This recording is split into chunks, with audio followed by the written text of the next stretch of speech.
guys, far out. There's a lot to cover right now, but want to get Mm. your guys' thoughts on this, your post-match thoughts from the game.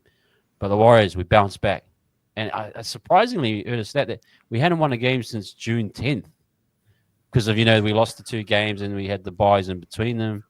Yep. It's like, wow, it's okay. It seemed a long time, and you can get a bit rusty. But check this one at you, Josh. Man, what was your thoughts on the game and the overall performance of the team to get the dub against the Tigers?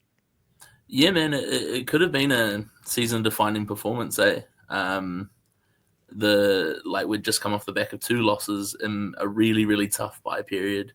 We'd lost Mitch Barnett not too long ago, and then we lost, Luke Metcalf in that period as well. And coming out of buys this year, we've been awful. Is the word I would use. But I think they really use this bye period as like a reset and repush for the rest of the season. And you can see with the way that we, came out obviously after that first try that the Tigers scored, the way we just backed up exactly what we've been doing all year, and we just kind of like reset our focus back to this is how we play, and this is what we do as Warriors football. And it was just pushing and almost like a snake, kind of just like wrapping around its prey, tightening and tightening and tightening until we could just run over and do what we wanted to do. So for me, like I was saying to you guys just before, I never felt worried in this game, even when they scored first. There was no worry because I was like, we are looking the goods, and that's all that really matters. Yeah, no, it's that feeling. You know it when you're watching a game of rugby league. Like, there's a calm sense of what's happening on the field, and I suppose we'll get to that talking point. But Ash, how was your overall view of the game? A lot will probably be critical or maybe saying, it's the Tigers anyway. But still, for us to get the 2 points in a professional manner, what do you think was the culmination of that performance on Sunday? Yeah, I think that overall, like we definitely had a point to prove, right? I think coming into this game, Tigers bouncing, off of the Roosters that, pretty much had nobody going up against them. So, sometimes, when you look at a team on paper too, Jerome Luai comes back into the fold for the Tigers. They pushed Adam Dewey to a new sort of role mid-game there. They had Latu Fainu that everyone's, absolutely loving and for good like reason too, like a very good young half coming up through the system. They got players across the board that can do damage on their day. But Api Coruscant is another one of those guys that end up causing a couple of errors from our boys in the middle and did a great job trying to hold the Tigers into the contest. But I was very similar to Josh. Like throughout this whole game, I was kind of sitting back and just letting us get through our work, our system, and I just had trust and full trust in the boys and how they're going about their business. Having Tanner kind of direct the ship, and we will touch on more about Tanner's game and how he, pretty much stepped in and played his own game, which, in some ways definitely suited us as a football side out there. And there will be discussions on that in the future as well. But it wasn't just him in general. I think it was just across the board. The boys just took another step into a new level. We had players that, probably had their best games of the season. There's other players there that hit those levels that they continue to hit week in, week out. And it culminated to a very dominant victory over a Tiger squad that, as you said, albeit close to the bottom of the ladder, dealing with a lot of media scrutiny at the moment around a club, but still a team on their day that can definitely worry a lot of sides in this competition as well. And this is a game that a lot of people stereotypically would have said the Warriors would have lost in times too, especially with the amount of pressure that we had on us going 2 losses in a trot after a bye. It's great to see the boys bounce back in such dominant fashion. As Josh said, it was legit like watching, us just strangle out their competition. Their middles were getting toasted. Samuel Afanu was all about out at sea at that one moment there too, in this game where he just, honestly, he looked like he was fatigued all the way out. I'm not too sure of the injury on him. I'm pretty sure he had an injury late in this game, but when we just started to keep running, Maratini Kore one-on-one on Jerome Luai, I thought, overall, great game, and there's so much to talk about with this game, so I won't hold us up too long on just this little quick thought, but very, very good performance. I'm very, very proud of the boys. Yeah. Were you guys surprised? Like, I don't know. I felt like we dominated May and Paulie, and maybe I was expecting more from them. But I was like, whoa, we really handed it to them. Do you put that to Jackson Ford or to moving Marata back out to the edge. Like, what was the key to us kind of dominating that middle? Do you know who was the key for me? And again, I want to thank this guy for ruining my super coach for the week as well, because I had Terrell May as a captain, just because he averages about 80 on a good game, and he's only dipped under 70 one time this season. Yeah. This is the second time he's dipped under 60. Against our Warriors squad, that actually held Payne Haas to under a 60 score as well in Supercoach. Any Supercoaches out there? Yeah. Everyone knows that's two big ones there for our middle forwards. We nullified both those big boys there. So I think Aaron Clark was a big key for that. Every time I noticed Aaron Clark getting put on the field, he was chasing Terrell May in every contest. I've seen Terrell May get dumped on his back, and everyone knows my thoughts around Terrell May and this and that, right? But I thought the boys did very, very good to nullify him. I was a little bit more worried of Fanua Bolle with his explosive running, and I thought we nullified that really well as well. He got a couple of errors in his game. So I thought that Aaron Clark was a big one for us in this period there too. And it was also maybe Marata Niukore getting pushed back to his more natural position is what we're still fighting on, whether he is a middle forward, whether he is an edge back rower. Looking at it now, edge back row is looking very, very sturdy for him in that position currently, and it's just building our ruck momentum in the middle of how we're holding up the ruck and winning the ruck in the middle of the game. Yeah, I was just talking to Ash, Josh, about we dominated the middles, and maybe just no, you're good, and tying in the maybe even Liquor. I thought one of his best games, just work rate wise, and Marata as well. What was your thoughts? We're just obviously a better forward pack, or what do you make of the forward battle? Because we seem to dominate quite well. Yeah, I thought I've always thought our middles are probably the top 3 or 4 in the comp, and it shows with the way we defend and the way we have effort on effort all the time. I thought that. Obviously, Aaron and Fish, fantastic. But I loved the impact that Ford brought as well. He was on for so long, if not the whole game. Yeah.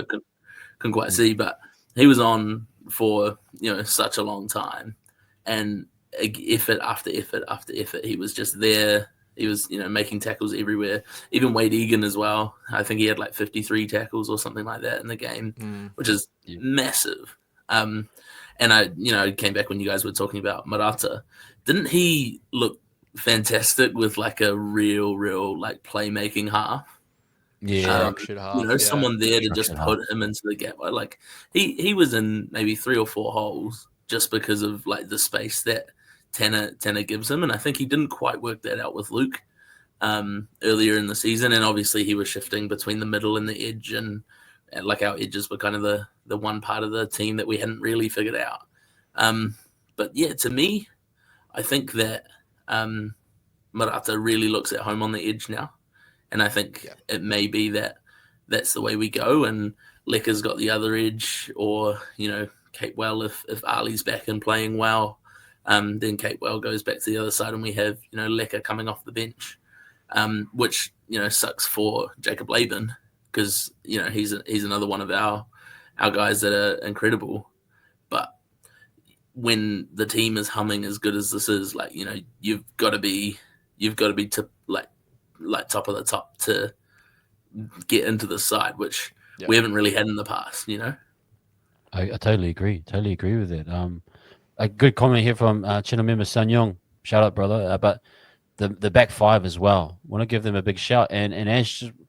What was your thoughts on Dell? I just thought he looked very confident. I mean, this is a guy who had kind of what looked like a hip drop, and obviously was, and had that little, but he looked really confident yesterday on Sunday. And Ziyadage, no doubt, would have looked pretty good finishing.